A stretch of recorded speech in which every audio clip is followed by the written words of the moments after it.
Om Sadashivasamārambhām Shankarācārya-madhyamām Asmadācārya-paryantām Vande Guru-paramparam. Om पार्थाय प्रतिबोधितां भगवता नारायणेन स्वयं व्यासेन ग्रथितां पुराणमुनिना मध्ये महाभारतम् अद्वैतामृतवर्षिणीं भगवतीं अष्टादशाध्यायिनीम् अम्ब त्वामनुसन्दधामि भगवद्गीते भगवद्वेषिणीम् नमोऽस्तु ते व्यासविशालबुद्धे पुल्लारविन्दायतपत्रनेत्र येन त्वया भारततैलपूर्णः प्रज्वालितो ज्ञानमयः प्रदीपः प्रपन्नपारिजाताय स्तोत्रवेत्रैकपाणये ज्ञानमुद्राय कृष्णाय गीतामृतदुहे नमः। सर्वोपनिषदो गावो दोग्धा गोपालनन्दनः पार्थो वत्सः दुग्धं गीतामृतं महत् वसुदेवसुतं देवं कंसचाणूरमर्दनम् देवकी परमानन्दं कृष्णं वन्दे जगद्गुरुं भीष्मद्रोणतटः जयद्रथजला गान्धारनीलोत्पला शल्यग्राहवती कृपेण वहनी कर्णेन वेलाकुला अश्वत्थामविकर्णघोरमकरा दुर्योधनावर्तिनी सोत्तीर्णा खलु पाण्डवैरणनदी कैवर्तकः केशवः पाराशर्यवचः सरोजममलम् गीतार्थगन्धोत्कटम् नानाख्यानककेसरं हरिकथा सम्बोधनाबोधितम् लोके सज्जन षट्पदैरहरः पीयमानं मुदा भूयात् भारत पंकजं कलिमल प्रध्वंसिनः श्रेयसे मूकं करोति वाचालं पङ्गुं लङ्घयते गिरिं यत्कृपातमहं वन्दे परमानन्दमाधवम् यं ब्रह्मा वरुणेन्द्ररुद्रमरुतः तुन्वन्ति दिव्यैस्तवैः वेदैः साङ्गपदक्रमोपनिषदैः गायन्ति यं सामगाः ध्यानावस्थिततद्गतेन मनसा पश्यन्ति यं योगिनो यस्यान्तं न विदुःसुरासुरगणाः देवाय तस्मै नमः।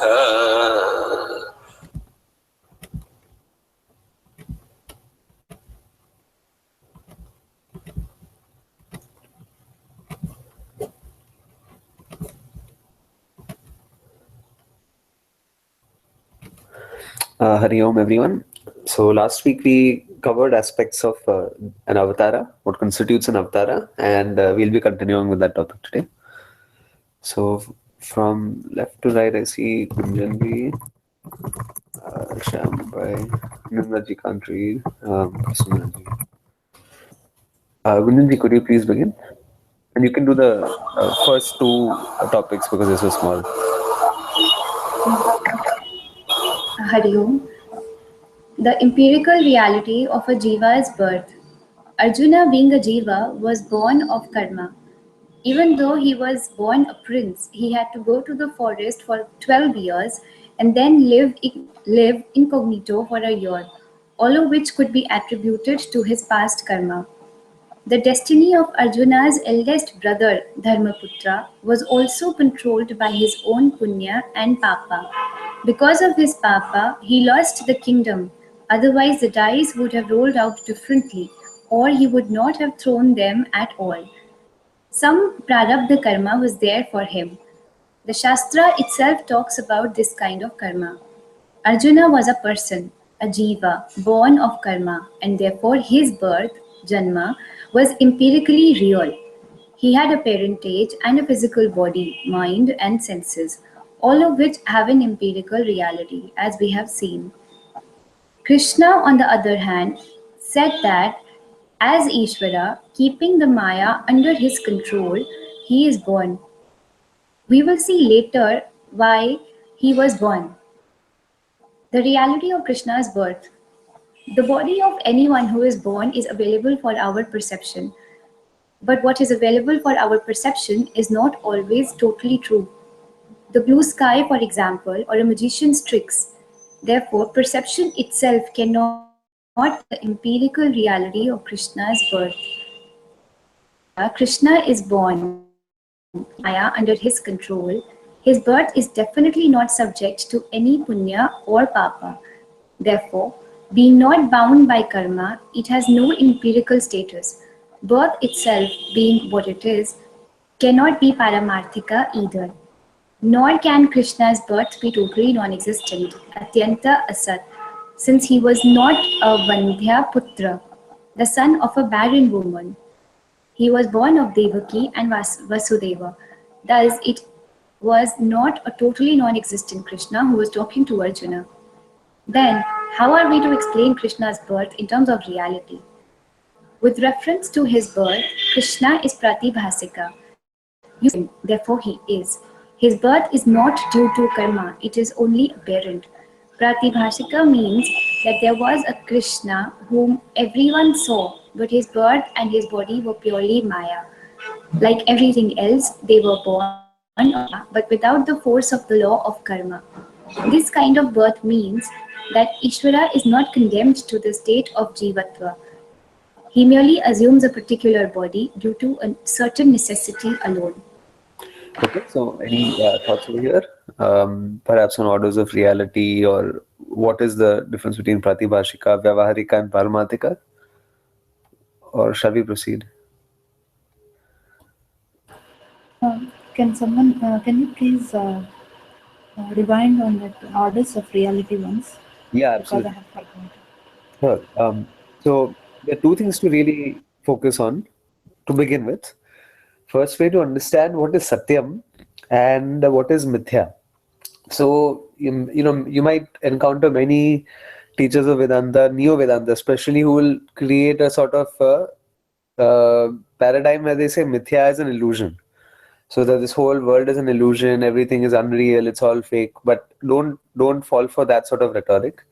Mithya is actually something that is dependent upon Satyam. Just as you have waves and you have ripples and you have tsunamis in the ocean, but you cannot say they're unreal. They have a reality, but their reality depends upon water. So if there is a wave, then the existence of the water does not depend upon the wave, but the existence of the wave would depend upon water. Yeah, Nirmalaji. So Pratibhashikam reality is dreams. Dreams is Pratibhashikam reality. So the existence of the wave depends upon the water, but at the same time, you can't say that the wave is not real. It has some empirical reality. It is able to influence some things in the world. Right? I mean, if you see a huge wave like a tsunami, obviously you will run. You will not say, no, no, this is only water. I'm not going to do anything. I'll just stay here and I'll drown. Obviously, you'll drown then. So, Vyavaharikam is something which has utility. It has empirical value, but it is also dependent upon its base, upon its adhisthana, which is what you call Satyam. And to not introduce too much confusion, look upon Satyam at this point from the standpoint of existence. Don't think about consciousness right now, because when we talk about the Chit Swarupa of Atma, it might create some feeling that I, as a human being, as a person, am conscious. I am the one who is the witness. But even this individual consciousness, what you refer to, the individual Sakshi, that is still not your true reality, because when we talk about the Sakshi, we have to understand that it's only from the standpoint of the individual. So anyway, that is a somewhat of a side topic. But from the standpoint of Satyam, from the standpoint of what is existence, every other name and form depends upon it. The names and forms constantly undergo change and modification, but the adhisthana, which is Satyam, is what supports it, and it is its very truth. It is what lends the names and forms their existence. So that is what we mean by mithya and satyam. So there is no mithya versus satyam, rather mithya sublates itself into satyam. And so, now if you look at it from the standpoint of the whole Jagat, the manifestation of the Jagat, in science you might learn a concept called the Big Bang, and we accept it because it actually makes sense, and it is also somewhat supported by what we have in the Shastras as well. So there's no conflict over there. So then, just imagine that there was a point when you can't even say it was a point in time, because time also is mithya, space is also mithya, all the stuff that you see around you in the universe is also mithya. So imagine a state of the universe when the whole universe is present in its unmanifest form, in the seed form, and there is nothing that you are able to visualize or objectify. So all that there is only existence, pure existence. There's nothing other than that. There is no subject, nor there is an object. There is no doer, nor is there something to be done. There is no matter, there is no energy, there is no consciousness that is separate from all of this. All that there is Satyam Jnanam Anantam. So it is existence, consciousness, limitlessness as a principle, as the very truth of everything else. And the whole Jagat is present in its seed form, in what you call the unmanifest state. And uh, when the Jagat is manifesting, Satyam Jnanam Anantam still remain the same, but now the names and the forms come into being. They sort of spring forth from Satyam Jnanam Anantam itself. Satyam Jnanam Anantam Brahma, this absolute order of reality, what you call as Paramathikam, does not undergo any change even when the Jagat is manifest. So when we talk about manifestation, we say that is Vyakta. And when we say unmanifest, we say it is Avyakta. So the Jagat, unmanifest, which is Avyakta, is also resting in Brahman. When the Jagat is manifest, it is not that Brahman has somehow become the Jagat. There is no becoming over here, because becoming implies a transformation. And that which cannot undergo any change, that which is free of any attributes, cannot undergo any of these transformations either. So the basic point to note over here is that through all the changes that you witness in the world, what remains constant and unchanging is Satyam, or this absolute order of reality, or Paramathikam. And everything that undergoes a transformation is dependent upon the Satyam, but that is what we call Mithya. Mithya is not unreal, it is a dependent reality. It is something that enjoys empirical reality, not absolute reality. So now within this mithya itself, you can split it into two different categories. So one is what you call vyavaharika. So this is mithya, okay? I'm not talking about satyam anymore. So mithya can be split into vyavaharika and pratibhashika. So vyavaharika means, just to put it in a sort of a catchphrase, I see it because it is there. Or to turn it around a little bit, it is there, therefore I see it. And pratibhashikam is I see it, therefore it is there. So for example, your dreams, your imagination, your thoughts, some projection that you might be putting upon another person, that, oh, this person has hurt me, this person has caused me pain. This pain, this hurt does not have an objective reality of its own, because not everybody can agree with it, right? But it has some reality for you as an individual, and therefore that is what you call pratibhashikam. It is not non-existent. So when we refer to a dream, as Nimraji has mentioned, the dream is not unreal. It's not absolutely unreal, because obviously when I wake up I can remember it. It can give me a fright. Sometimes a dream can be pleasant and I can just smile about it. But the dream is not something that other people are able to witness. It's my dream, it's personal to me, it is subjective, and therefore it is a reality which I alone am privy to, and that is what you call pratibhashikam. Whereas vyavaharikam is something everybody can agree to. So, there's a pot in front of you. I can see the pot, you can see the pot, everybody can see the pot, unless somebody's blind. So then the reality which people can agree to and objectify as a collective society, as a collective people or whatever, and everybody around you can agree to something. That is what you call vyavaharika. So, everyone can say that, okay, there's this dosa in front of me, but not everybody can agree to the taste.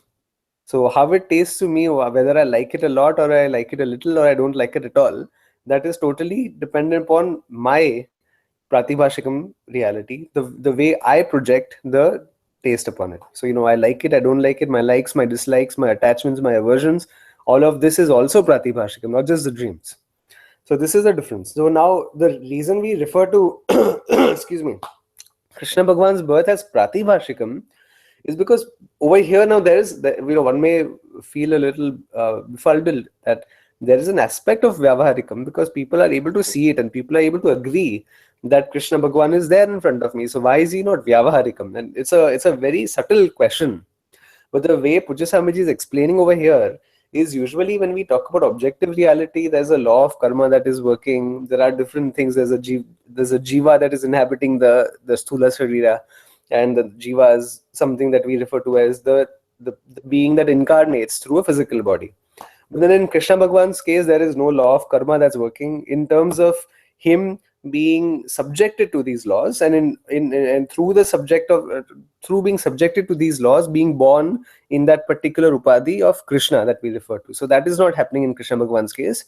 And also there is no such jiva that is inhabiting the physical body. It is actually Hiranyagarbha, it is Ishvara that is manifesting through that physical body in a given point in time.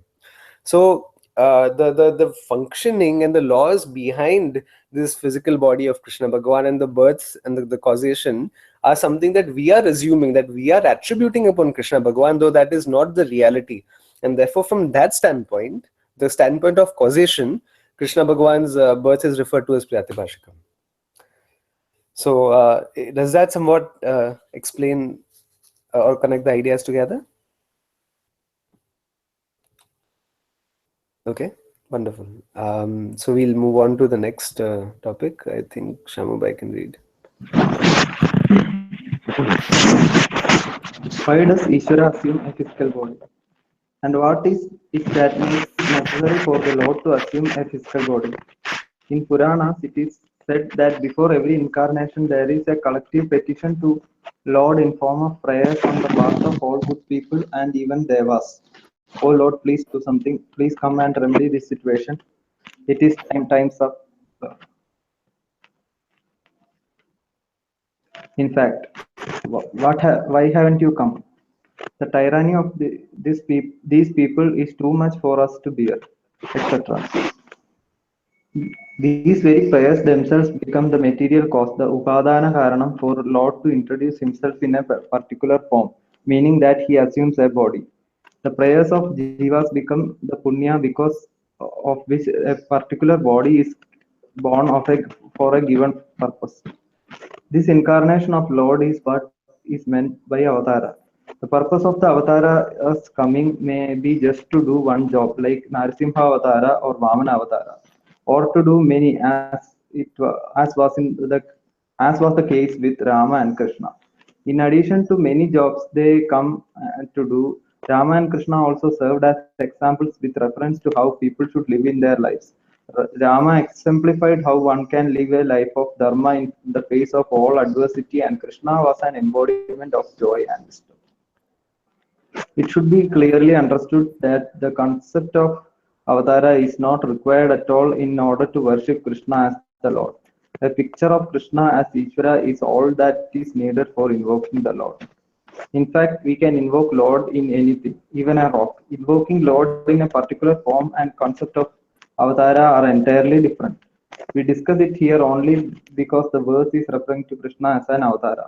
Krishna says himself says, by my own powers of Maya, I as though assume a body assume a body. Shankara says in his commentary to this verse while explaining how Ishvara assumes a body, Dehavan iva jata iva, as though with a body as though born. The word iva is as though in Shankara's commentary indicates that there can be no empiricality here because Krishna's birth was not out of punya and papa. If there were punya and papa for Ishvara, then he would not be Ishvara at all. Therefore, when Ishvara assumes a body, he is only born as though born. He has a body, but the body has no empiricality because it was not born out of punya and papa. If there were punya and papa for Ishvara, we would have the problem of an Ishvara with limitations with reference to the Anthakarana, which is not acceptable. And as we have seen, that is not possible because Ishvara is all knowledge. Therefore, Krishna tells Arjuna here, without punya and papa, I am born, which is the very concept of avatara. Okay, so this further emphasizes what we've already spoken about how the collective prayers of the different jivas. Puja Swamiji uses the word, the collective petition. It sort of reminds me of change.org, that you want the prime minister to do something, you all send a petition to him. But in a way, it is similar only, right? That people are looking for a change. People are looking for some escape from whatever predicament that they are currently in. And therefore, their prayers, which obviously will have a karma phala associated with it, the karma phala comes in the form of Krishna Bhagwan's physical body or any avatara's body, basically. So that's what's explained over here. So we'll look at the next verse, and Prasannaji can read it. I'll just chant it out. Very famous one. This is probably one of the few that I know. Yada yada hi dharmasya glanirбhavati bharata abhyutthanam tadatmanam srajamyaham. Okay. Prasannaji.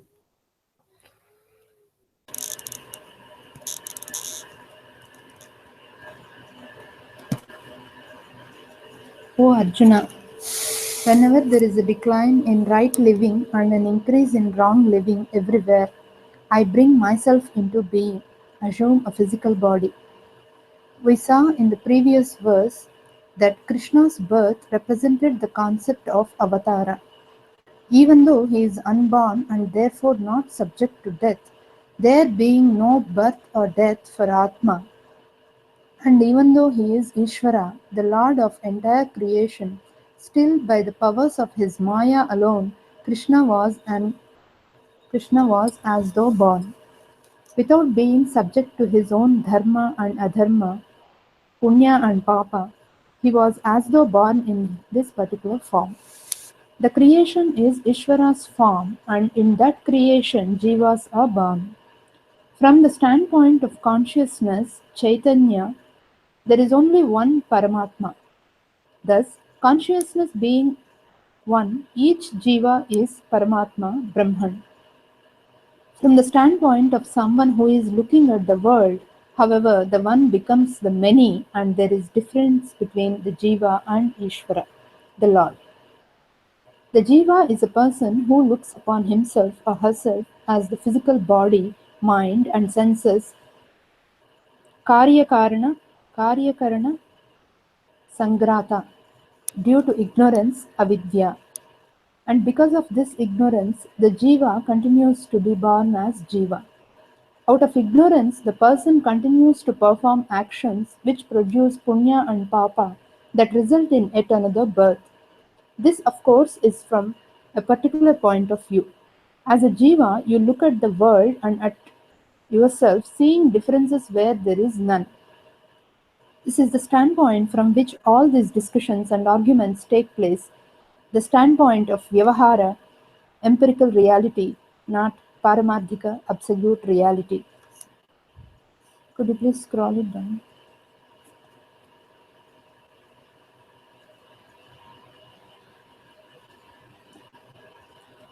We say that Jiva is one who is born because of his own karma, whereas an avatara is one who is not born because of karma.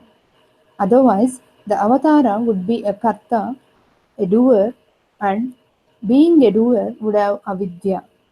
If this were the case, the avatara would be a jiva, not Ishvara. This, then, is the difference between a jiva's birth and Ishvara's birth. The whole creation is Ishvara, and when Ishvara assumes a particular form for a given purpose at a given time, we call that form an avatara. The concept of avatara is not mentioned in the Veda, although devas or gods are referred to. Rama and Krishna, for instance, are presented as avatars in the Puranas. But for our purposes here, it doesn't matter whether Vyasa put the wisdom into Krishna's mouth when he wrote the Mahabharata, or if a historical Krishna actually did the talking.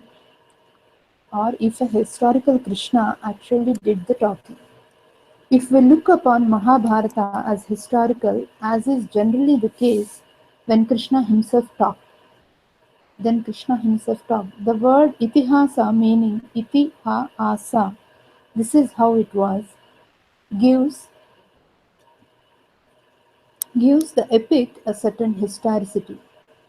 However, it is also recognized that many of the stories found in the Mahabharata have been spun around actual historical events. The Mahabharata is also considered to be poetry, just as Ramayana is both historical and poetic. This means that the poet has the poetic license to create the rasas and aesthetic values and all kinds of situations at will.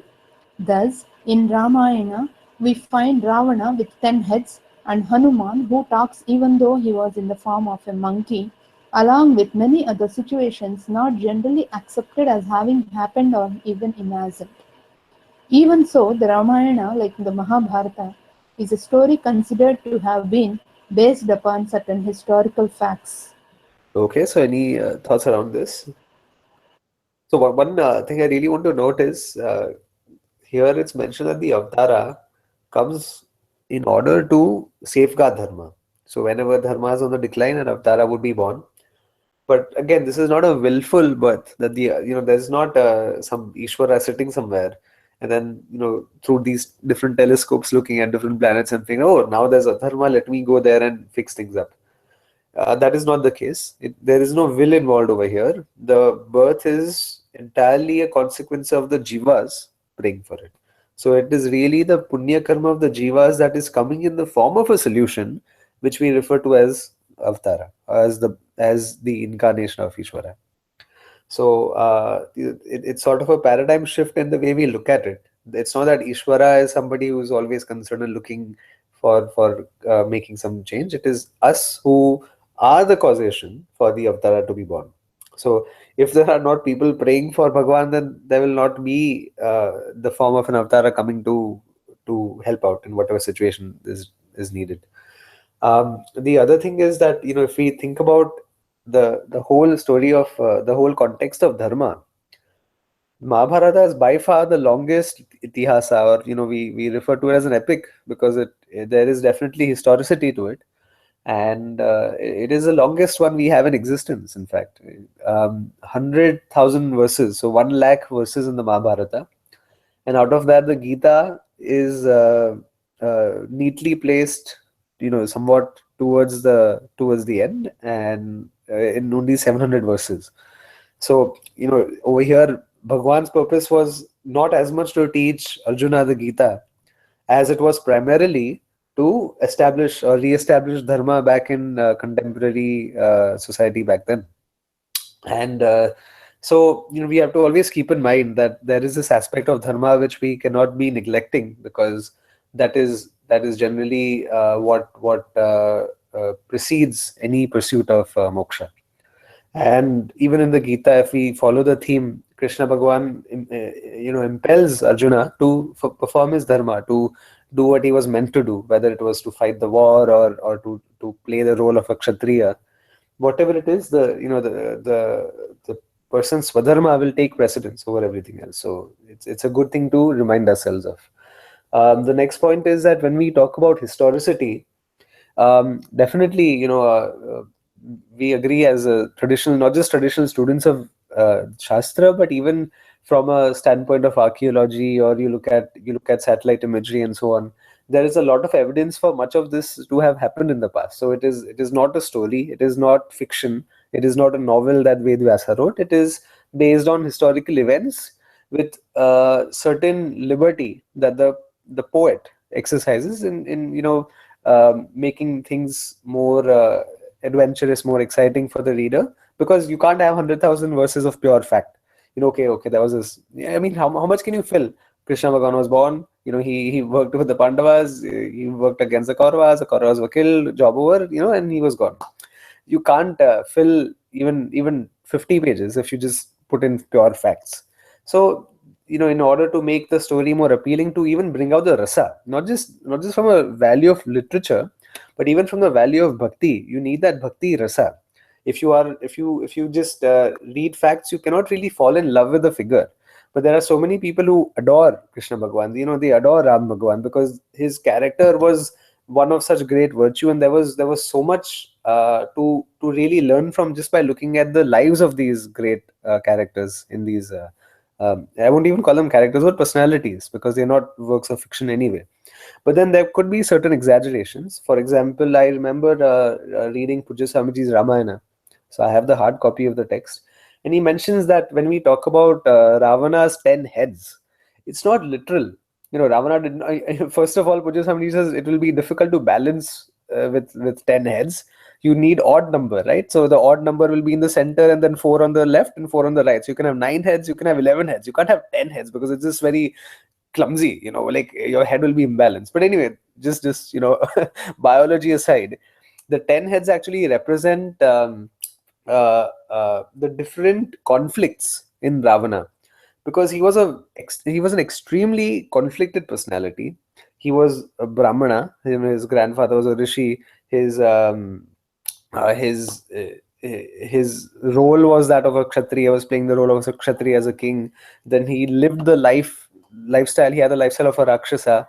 There were many things that were complete contradictions in the life of Ravana. He was supposed to have mastered the Vedas, by the way. In fact, I'll come to that story in the end.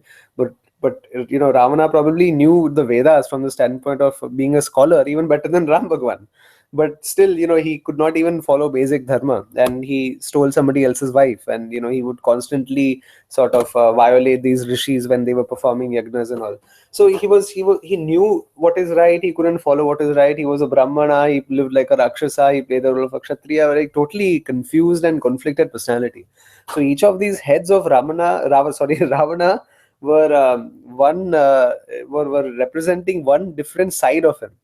And in fact, there was also one there was one head at the back of his primary head, which was an evil head, I believe. And I will double check the facts, but that head would always encourage Ravana to do the wrong thing, to go against dharma. So, and there was also one head that he had, which was more rational, which was more dharmic, which was reasoning things out, that you shouldn't really do this. You shouldn't kidnap somebody's wife. You shouldn't go and trouble these rishis. And so there was this tug of war between the different personalities of Ravana, and ultimately we know which one won, right? So the evil, or the adharmic, I'll not use the word evil, but the dharmic personality of Ravana took precedence. And that is also a struggle that everybody else has also. Like every individual over here has different personalities that you often find in conflict. Sometimes you know that this is something I'm supposed to do and you can't do it, and sometimes you're not supposed to do something and you still want to do it. And so this is what the different heads really symbolize. And don't think of a guy walking around with 10 heads. That's all. Pujya Samani also mentions that. The other thing is, I don't know if the Vanaras can be called pre-human beings, because there are many people who have made theories, as Shamubai has commented. Some people have said that Vanaras could be Neanderthals. They could be proto-humans of sorts, where it was the sort of missing link between the apes and the human beings in terms of evolution. But the fact is that we don't really know. And so if we speculate any further, it would be like speculating that the Mahabharata was fought based on nuclear weapons and so on. So I would say the Vanaras are Vanaras. Until further evidence, we cannot really put our finger on it as a fact. Um, uh, what could be, like, yeah, I mean, we really don't know, to be honest. I don't want to speculate further. Yeah, I just checked the evolution timetable. So it says that humans were first found around 1 million years ago or something. Yeah, see, the thing is, So to possibility of consider. Vanaras being sorry. Go ahead. Yeah, so the possibility of Vanaras being some pre-human hominids or something is really not there. So probably it was an exaggeration by the poet. Yeah, probably. And the other thing is,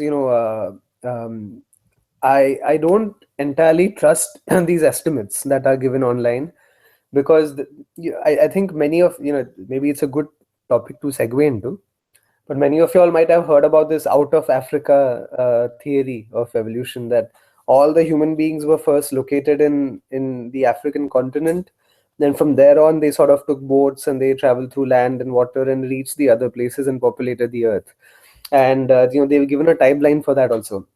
And the timelines for when human beings sort of, quote unquote, evolved is given from anywhere between 40,000 years to 100,000 years, and sometimes even to 200 to 50,000 years. And there is so much speculation involved, because first of all, when we actually when we come up with these models, it's based on a lot of archaeological evidence. We can no longer rely upon language or artifacts and all, because those didn't exist back then, at least as per modern estimates. And so, what do we look at? We look at different skull sizes. We look at different teeth, like the jaw lines. So, the Neanderthals, I guess somebody can correct me, but I believe they had larger skulls than human beings, but then they still had smaller brains. And then, sometimes based on the way the brain size would be, you can even determine the intelligence of the creature. You can determine what they ate based on their jaws, because if your jaws are like, having sharp canines, then you can say, okay, this creature probably ate more meat. Or if the creature has somewhat smaller canines, but also has these molars to chew vegetables and cud, then you can probably say that they were omnivores. If the teeth were more like horses or cows, you can say they were herbivores. So you can make a lot of these assumptions based on the fossil evidence, and based on, well, I guess not fossil evidence for human beings, but based on the different bone structures and things that you actually find. So there are many different missing links that have been found, and there are many which haven't been found, which, I mean, obviously we can't talk about because we haven't found them yet. But then, we've all heard about the first sort of proto-human, or the first real human, from the sense of the modern man, which we refer to as Lucy. And then there's the Cro-Magnon man, which was found, and there's the Peking man in China, the Cro-Magnon man, I believe, in France. So all of these sort of, they're putting these missing linkages together and then coming up with a theory of evolution. But this is to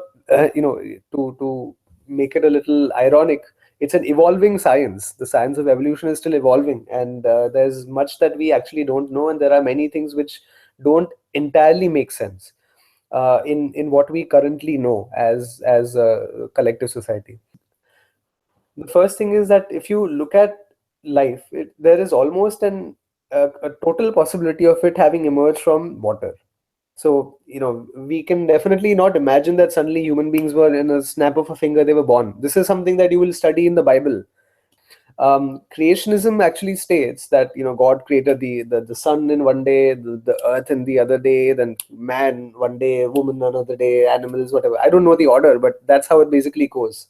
But we know, as at least, as a basic understanding, we know that there is something called evolution. It would be absurd to deny it, but at the same time, we have to be careful not to accept all the tenets of evolution without exactly, because see, Hindus, it's worth noting again and again, even if people are tired of listening, Hindus have a tendency to undermine themselves and to always contrast them against what they encounter in their Western counterparts. So in the West, there's this concept of Adam and Eve. So Adam was a guy. Okay, he did not evolve. He was just born out of the snap of a finger, and then out of Adam's rib, uh, Eve was born. And so then Adam and Eve were sort of prancing around in the Garden of Eden. They were very innocent. They didn't know anything. And then suddenly, there's a snake which comes in the form of the devil, or the devil which comes in the form of the snake, rather. And it entices Eve to eat the fruit. And God is such a, God, when I say God, I'm referring to the Abrahamic God, such a poor psychologist that in this huge, huge, huge Garden of Eden, he will tell these people, don't eat the fruit only from that tree. Now, if anybody knows any human psychology, you know that if you tell a person not to do something, they are going to do it. And if this God did not actually point towards that tree, it is likely that these people would be wandering in the forest forever, and they would never come across it or never think about eating the apple. So this is all this sort of interesting stories there. Then here's the sad and contradicting part I will share with you. The fruit is actually the fruit of knowledge, and the fruit of knowledge that I think Eve first eats, or Adam, I don't know what, the order doesn't matter, but these guys eat from the fruit of knowledge, and that somehow is considered bad. Where in our Indian civilization, in our dharmic Vedic Bharatiya civilization, we actually strive for knowledge. We go for the pursuit of knowledge, and over here, God forbid them from eating the fruit of knowledge. And so, they were happy living in their ignorance. And then when they actually ate from the fruit of knowledge, they became attracted to each other. And somehow that was considered a sin. Okay. When I use the word sin, I'm using it in the Abrahamic sense. We don't have the concept of sin. So they sinned because Adam and Eve were attracted to each other, and then they had children. And I think Cain and Abel, I'm not really sure about them. Yeah, Cain and Abel were born, and this whole sort of progeny developed. So according to Abrahamism, all these three Abrahamic religions, I'm sorry, but even Judaism included, every human being is sort of a sinner because Adam and Eve sinned. And according to them, the sin was that they got together as a couple and gave birth. So, all these stories are there. But now when we talk about, now let's talk about the flaws of evolution in terms of modern science. A lot of scientists actually believe that evolution is a random chance, that somehow, these molecules, look, I'll tell you what, the DNA is extremely complex. It appears as a sort of a spiral stairway. You look at it as a double helix, and it seems very simple, but it is not an easy molecule to form out of accident. We have tried to develop it in labs. I encourage you all to look up this experiment. What's it called? It's called Miller and Urey experiment in the 1950s, I believe. And what happened there is that the assumption was that, back in prehistoric times, before we had all this wonderful oxygen and all in the air, the earth was a very chaotic place. There were these volcanoes erupting everywhere. There was lightning and thunderstorm, and there was this molten lava sort of flowing all over the fields, and the air was thick with carbon dioxide and sulfuric acid, and things which are like a very sort of naraki situation, where you feel that you are in narak, not on this beautiful planet. And during this period, there were these complex sort of molecules which got together, and they were synthesized during lightning storms, and different sort of things took place. And then these proteins were formed, and then you had like DNA and whatnot. I don't know the exact order, but then they say life has evolved very randomly, and this random sort of chance factor gave birth to every other species through gradual evolution over billions of years. And so this is where I have a problem, okay, with the modern theory of evolution. In the 50s, they actually tried to recreate an experiment where they put all these sort of prehistoric styled conditions. They created this sort of hot soup of different ingredients, and they try to simulate lightning, and they try to sort of raise the temperature, lower the temperature, do a lot of things which they thought was very similar to the environment back then. And they failed. They could not create anything. It just, what came out was a slush. There was no sign of life at all. So this, when modern scientists say that life is a sort of an accident, we should not believe that. As Hindus, as people who have invested into the teachings of the Vedas, life is not an accident. It was meant to be. This, Carl Sagan says this very beautifully in his book Cosmos, that we essentially are a way for the universe to know itself. And from a standpoint of Vedanta also, it is true that we have, from the standpoint of the Sthula Sharira, we are born of the same stuff as the physical universe, as Virat, this whole Jagat that we refer to as Virat, is the same material as our physical body. And therefore, but this universe, when I say universe, I'm talking about the whole Jagat, not just this single universe we reside in, but this whole Jagat by itself is insentient in a way that there is consciousness everywhere, but consciousness cannot manifest through everything in a way for it to know itself. It requires a sort of complexity. It requires a right infrastructure through which it can manifest. And so what is this infrastructure we first refer to? Obviously, we talk about the Sukshma Sharira. So you need a Sukshma Sharira, and the Sukshma Sharira, which is enlivened by this Chit, by the Chit Swarupa, by consciousness, is further the enlivening factor of the Sthula Sharira. And so the Sukshma Sharira inhabits the Sthula Sharira, and the Sthula Sharira as though comes alive. And through this whole sort of complex system that we've created, not created, but that we've manifested as in the form of a human being or any creature for that matter, it enjoys self-awareness. It knows that it exists. It knows about things around itself, and there's a sudden subject and object duality. And therefore, in a way, it is the universe itself which has come together in these various complex systems and able to witness itself as a subject and as an object. And that is beautiful, and it is not an accident. It was meant to be. The laws of karma, the universe manifested on account of the collective prarabdha karma of all the jivas in the jagat. Now, if the universe were an accident, first of all, they say the Big Bang is an accident. They say that life on Earth is an accident. Life on other planets is an accident. The Earth is an accident. The sun is an accident. The galaxies are an accident. Everything that is there in this Jagat was meant for life to thrive. It was not meant for the universe to be a dead universe, devoid of any form of consciousness. So we'll come to that later. So I actually would like to bridge the gap or the missing pieces of what we have in the current modern theory of evolution with what is already taught to us in the Vedas, and sort of create a good marriage of the two without using one to justify the other. And this is something that Hindus don't get, unfortunately. They always try to look towards science to complete their personal philosophical missing gaps. But we should actually do it the other way around, because science is an ever-evolving system of knowledge. There is no finality to science. This is the beauty of science, perhaps, and it is also the weakness of science. But for when we talk about the Atma, there is a finality to self-knowledge, that I am Satyam Jnanam Anantam Brahma. You cannot improve upon that knowledge. It's not that the next generation is somehow going to give you a unique new theory. There's no theory, it is a fact. But when we talk about science, there's always a new theory which will replace the old one. And every subsequent one is sort of a fine-tuning based on the different data set that we've collected. And so what we should do as Hindus is that, okay, you understand some basic science, you understand these laws that are out there in terms of them being a good approximation of the way the universe works. But wherever you find contradiction, do not override what is there in the Shastra with science, but rather do it the other way around. Interpret science in a way which is compatible with the Vedas. And then you will see that, there's a whole change in perspective, and it's very beautiful to look at the world that way. So it's nice to be able to put these different systems together in our own mind, but never ever justify one by using the other. So that would be a fallacy, because the Vedas are a pramana. The Vedas cannot be validated by science, because then science becomes a pramana.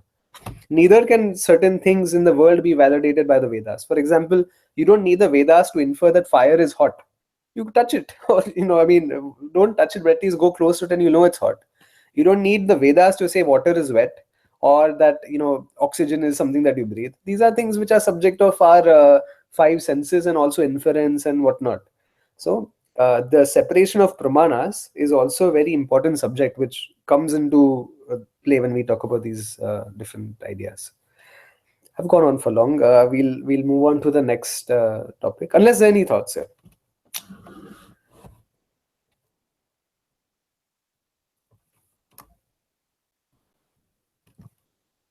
Yeah, but long story short, this whole Adam and Eve thing did not really happen. So yeah. Also, one more thing is Manu was not the first man. He was rather considered to be the first sort of king and first leader, first person who took charge of civilization and gave birth to a near contemporary society. So this whole Manu equals Adam and whatnot is, it's not a good idea. It's a bad idea. There are also like 14 manus, I think, Yeah, and each Manvantara will have different manus, so definitely not add up. absolutely, absolutely. Um, is everyone, perhaps Shamubai can talk more about it if people want to know, but is everyone familiar with the Kala Chakra that we have in Sanatana Dharma, the different units of time and whatnot? No? Okay. Yeah, Shamubai, if you would like to share more on this, it'll be interesting. No, I'm not actually educated about that, but I just know that there is different culture, different measures of time like Manvantara and all. Manvantara is supposed to be one a Manu's lifetime. Yeah. Actually, Unnati and I were listening to a talk of Swami Viditatmananda ji. And yeah, even I think this is a good topic for me also to study a bit more about before we can discuss it next week. Anyway, so when we talk about the Kala Chakra, let's just say it was 5,000 years ago, the Mahabharata took place, which was at the cusp of Dwapara Yuga and Kali Yuga. So Dwapara Yuga was just coming to an end. And again, over here also there is some scholarly debate. What I mean by that is, as per some writings, the Kali Yuga began on the 11th day of the Kurukshetra war. And that is when we see that adharma and other things started even entering warfare. People 10th or 11th day. Yeah. And then, as per other estimates, Kali Yuga started when Krishna Bhagwan's Avatara came to an end. So when Krishna Bhagwan left this world, that is when Kali Yuga started. And then, everybody knows the story of Parikshit and so on. So you have 4 yugas which make up a Mahayuga. So the 4 yugas are, I'll just type it here: Kali Yuga, Dwapara, Treta, and Satya, also called Krita, or yeah, Krita. These are 2 words for that. So there's a good mathematical way to even remember all of these if you know just one. So if you know Kali Yuga is 432,000 years, okay, that's Kali Yuga. I'm just going to put Kali. Then every other one. So suppose, sorry, I'm just being a bit nerdy over here, but suppose 43200 equals x. Then each of these are sort of multiples of it. So Dwapara equals 2x, Treta equals 3x, and Satya Yuga equals 4x. And this is so straightforward. What an easy way to remember. So now if you add all of these together, you add x plus x, you get 10x. And so therefore this all of these 4 yugas put together is one Mahayuga, which is 10 times as big as Kali Yuga in length. So that's a very interesting way to remember, right? And now here's where my memory fails me a little bit. I think X number of, maybe one of you guys can look it up online while I'm talking about it, but some number of Mahayugas make up a Manvantara. And then a Manvantara is when you have a Manu who's ruling a particular sector, and there are different Manus. I think in one day of Brahma, there are 14 Manus. Shamubai, 14, 7, I'm not exactly sure. Something like that. And then you have one day of Brahma, and you have one night of Brahma. And so then you have 1 year of Brahma, and then you have 100 years of Brahma, which is one life of Brahmaji. And this one life of Brahmaji is the life of the whole Jagat. And then the next Brahmaji is actually born or manifest, and then the new Jagat starts again. Now it gets a little interesting here, and I'm speculating a little bit, but when we talk about one day and one night of Brahmaji, I assume that there is a pralaya happening even there. And when we talk about one life of Brahmaji, there is also a Mahapralaya happening over there. So there are different degrees even to this Pralaya. So whether it could be referring to one universe or many universes, there are degrees of manifestation and manifestation there as well. In fact, a Laya, when we talk about Laya, Pralaya and Mahalaya, the Laya happens every night when we go to sleep. So when you sleep, the whole Jagat is temporarily unmanifest for you as a Jiva, as an individual. And that is what we call Laya. And then Pralaya is where the whole Vyavaharika Jagat is now unmanifest for everybody. And then Mahalaya could be even a larger sort of multiverse or whatever else you want to call it.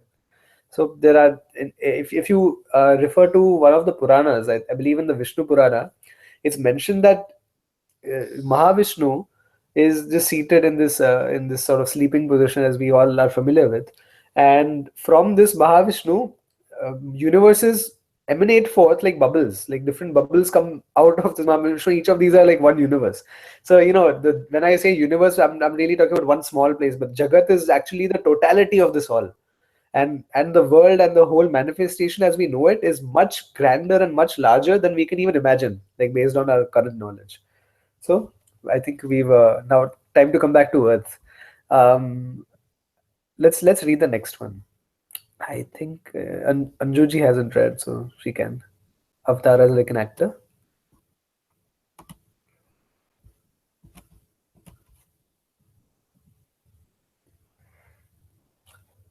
My turn? Yeah. Okay, sorry.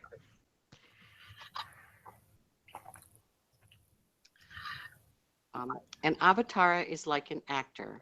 Krishna then is presented as an avatar, which is something like an actor who appears on a stage. The actor knows very well that he is not the role. Since Krishna knew he was playing a role, his birth can be considered neither paramatika, absolutely real, nor vyavahartika, empirically real. Thus, in terms of orders of reality, there is only one possibility remaining to account for an avatara, pratibhasika, albeit a different type of pratibhasika, Pratibhashka. pratra, So just one small tip. If you see the horizontal line above the A, that is A. So if you pronounce that as A and the regular A as A, then it'll be very simple. pratibhasika. Because the avatar knows he's playing a role that is not real, just play. Similarly, a jnani performing an action does not look upon himself or herself as a karta. This means there is no real vyavahara or jnani. From his or her standpoint, meaning from the standpoint of Atma, everything is pratibhasika. Ishvara appears as though he is a person with a given physical body. What he does, of course, is the realm of vyaharika, but from his standpoint, from the vision of Ishvara, an avatara is purely pratibhasika. No, it doesn't. Yeah, pratibhasika, purely Maya. This is like a magician who makes things appear by his or her own powers. For those who are watching, what the magician is doing, everything is real. But for the magician, it is only Maya, magic. Because this kind of birth being discussed, the questions when and why naturally arise. The questions about when and why, such as when is Ishvara born? How often is he born? Is he born daily? Is he born every century? Or is he born every other day in different places? And how is he born? For what reason is he born? Are addressed in this verse and the next. Okay. This is very straightforward, no, based on what we've covered. So perhaps we can move on. Okay. You want me to continue? Hold on one second. Let's see if there are any discussions. All those questions do arise because we're just looking at the here and now or wanting to know more. Yeah. Very true. Okay, so yeah, I think you can read the next one. Sure. Okay. When does Ishvara assume a body? Because human beings enjoy free will, there may be abuse, which can lead to destruction of law and order. Dharma, you'll have to scroll up. I can't see anything on the bottom there. When this destruction occurs, a person can no longer follow legitimate means for achieving the legitimate ends, nor can the person follow the means for gaining moksha. because the society is not at all conducive to such a pursuit. Even a person to pursue prosperity legitimately, there must be an order, an infrastructure, a structure of law and order that the majority of the people follow. We can see in this simple game of football, if no one follows the rules of the game, there is no game. Suppose the players dispose of the referees and blow their own whistles whenever they are not winning. What can there be? How can there be any game? There is no football played. There is only a free for all. Similarly, the game of life cannot be played and enjoyed if there are no rules. In the home itself, certain rules are required so that daily life can proceed in an orderly way. And if these rules are not followed, there will be no home, only a mess. Society is the same. It is true that there will always be some foul play, as there is in any game. If the majority of the players refuse to follow the rules, the problem becomes enormous and cannot be ignored. This kind of problem is called dharmasya gatan gatan glanihi. Dharmasya glanihi. Glanihi. Okay, I can read it. Glanihi, the decline in right living. The infrastructure for human behavior is based upon one's free will. And when this free will is abused at every turn, something drastic needs to be done. To put things in order requires a drastic action, and this drastic action is done by Ishvara. Although Ishvara himself does not really decide to do anything, like all actions, this drastic action is a result, a karma phala of another action, a total action. Everyone's prayers, a total prayer. When people who want to follow Dharma suffer at the hands of others, they find it impossible to follow Dharma. As a result, moksha is not possible. Such a situation occurs. When such a situation occurs, everyone prays because they want something to be done. So true. Very nice. Any thoughts before we move on? Or just discussion points? It just reminds me that we're all sometimes beggars to God or to someone when we know we have what we have within to do the action. The action is what we need to be doing. Yeah. Very true.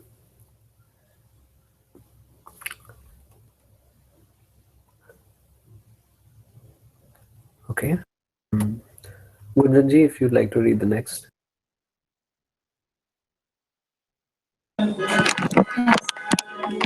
Adharma is the real cause for the destruction of dharma. Strictly speaking, dharma is not something that can be destroyed. It is not something that can be burned up, for example. Dharma is not a thing. It is a value that people follow. Only in these terms, then, can dharma be destroyed. If people do not follow dharma, then dharma is said to be destroyed. Dharmasya glanihi bhavati. Also, the cause for the destruction of dharma is not merely the failure of people to follow it. All that really happens if people do not follow their dharma is that they do not get certain results. The real problem here is that when there is any decline in dharma, there is always a corresponding increase in adharma. If a person is not following dharma and cannot remain quiet, what will that person do? Such a person has to do something, and that something will be adharma, since the person does not follow dharma. This then is what really brings about the destruction of dharma. If the law and order are not followed, and if values are not respected, an increase in adharma, adharmasya abhyuthanam, will be the natural result. There will be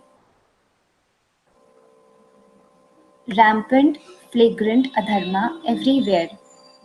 This means that people will be following adharma, not dharma. What then can be done when such a situation occurs?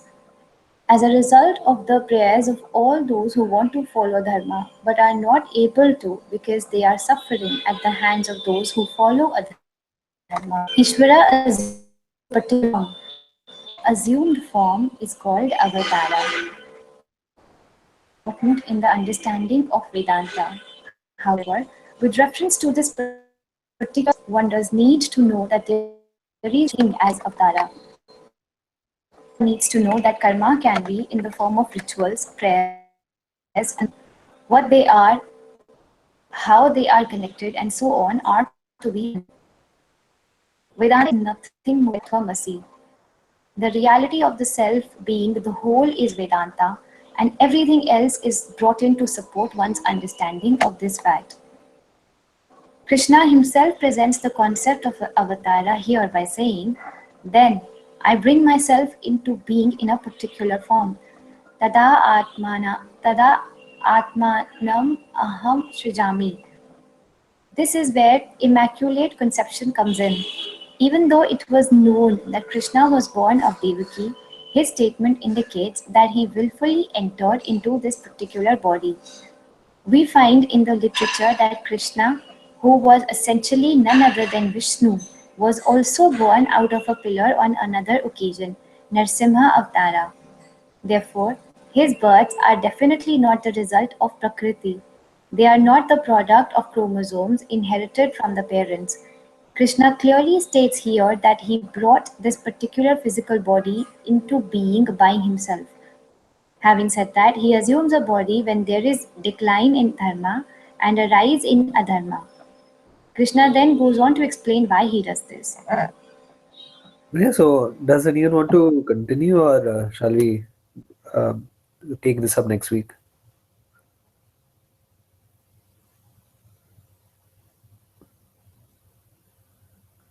Any suggestions? I say take it up next week. I have to get going to work. Sorry about that. Yeah, that's fine. We'll do this next, because I think we covered quite a bit of ground today. So okay then. Om Purnamadah Purnamidam Purnat Purnamudachyate Purnasya Purnamadaya Purnamevavashishyate.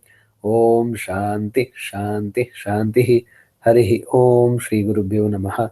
Harihi Om.